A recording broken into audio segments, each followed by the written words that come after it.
Welcome back to Hardball. What you have in Ferguson, Missouri is a dangerous mix of racial tension and police aggression combined with an unsteady and unpredictable flow of information.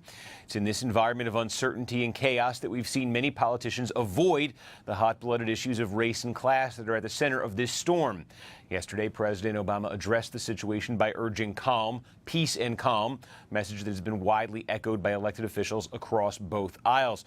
But here's where things get interesting, because one of the loudest voices in support of the black community and against the police is a Republican. The Republican Party has historically sided with police. They used to call it the party of law and order. They like to call themselves that. This is also a party that is 90% white and has consistently alienated large portions of the black community. Kentucky Senator Rand Paul wants to run this party. But yesterday, he delivered a blistering op-ed in Time magazine, which has caught the eye of every major newspaper across the country, because he didn't just wade into the racial issue, he dove head first, saying, "If I had been told to get out of the street as a teenager, there would have been a distinct possibility that I might have smarted off, but I wouldn't have expected to be shot. Given the racial disparities in our criminal justice system, it is impossible for African Americans not to feel like their government is particularly targeting them." So what exactly is going on here? Gene Robinson's a Pulitzer Prize-winning columnist with the Washington Post. Nick Gillespie is the editor-in-chief of the libertarian website Reason.com. Well, that's a good question. What is going on here, Gene? I mean, we say it in the opening. You think of, the Republican Party, the party of Nixon, the party of law and order, the party of, the police are always right. What do you make of Rand Paul in this particular moment? We know he has libertarian tendencies, but in this particular moment, choosing to weigh in like this. Well, I think he's being opportunistic, but I'm not using that in a pejorative sense. A politician who's not opportunistic doesn't get very far. And I think he identified an issue in which, and a moment in which his own views coincide with the views of many African Americans, many liberals, and he seized on that to highlight that. And he feels it's an opportunity, and he's taking it.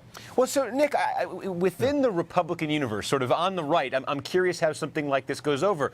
Because as we say, it was always just the go-to sort of campaign device for Republicans was always to attack the Democrats as the criminal coddlers, the ones who don't respect the police enough. So this is the kind of thing they used to go after Democrats for. How is this being received on the right?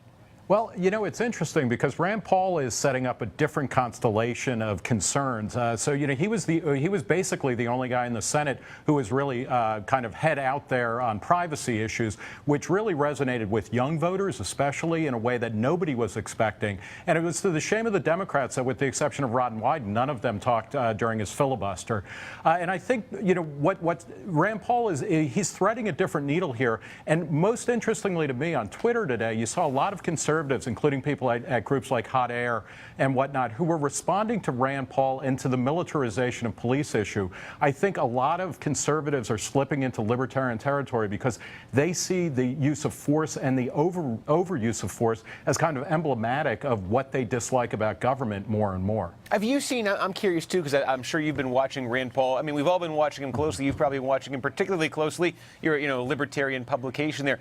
Have you seen Rand Paul over the last year or two? We know he's embarked on this sort of national tour where he, one of these listening tours, talking to a lot of black audiences. There was the speech at Howard University we all remember from last year. There's been more than that, though. Have you seen specific changes in issues he's chosen to address, in positions he's taken over the last year or two that you could say are a result of this?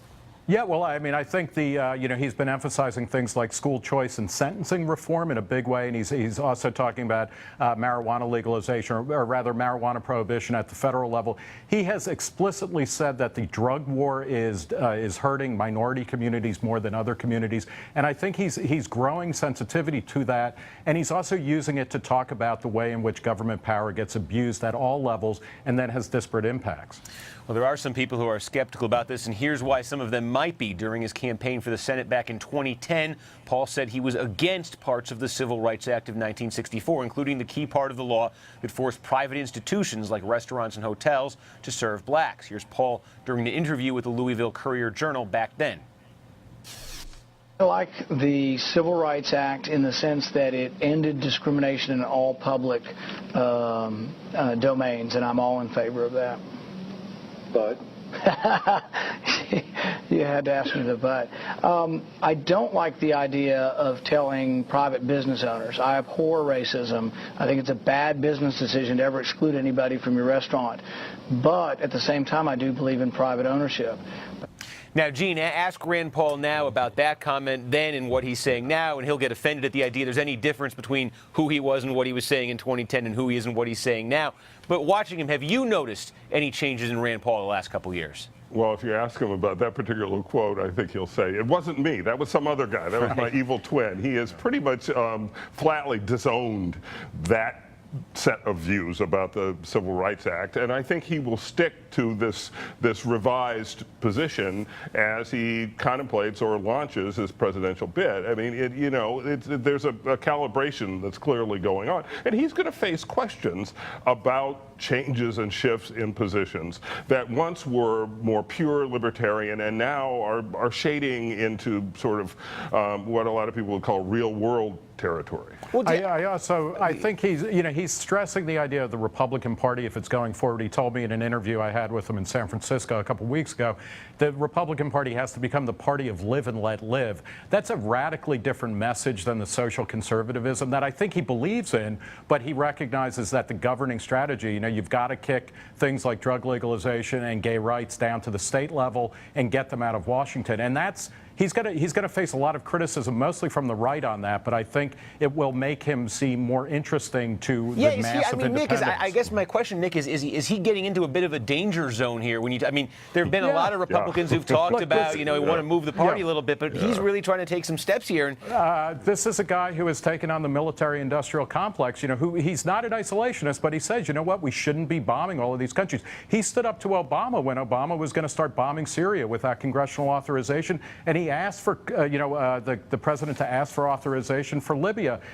He is already, kind of neck deep in a lot of deep Republican currents, but it's exactly those things, because he's a true fiscal conservative, that I think he can really say this and change the party. And I think, if nothing else, I don't care if a Republican wins or a Democrat. I'm a small L libertarian, but I think he's going to make for a much more interesting political discourse about the role, the size, scope, and spending of government. No, I think people are already looking forward to these debates in 2016. Put him up on the stage with Ted Cruz, Chris Christie, whatever. Let's see what happens. Anyway, but thank you to Gene Robinson, Nick Gillespie. Really appreciate that. And up next, the corruption trial of former Virginia Governor Bob McDonnell.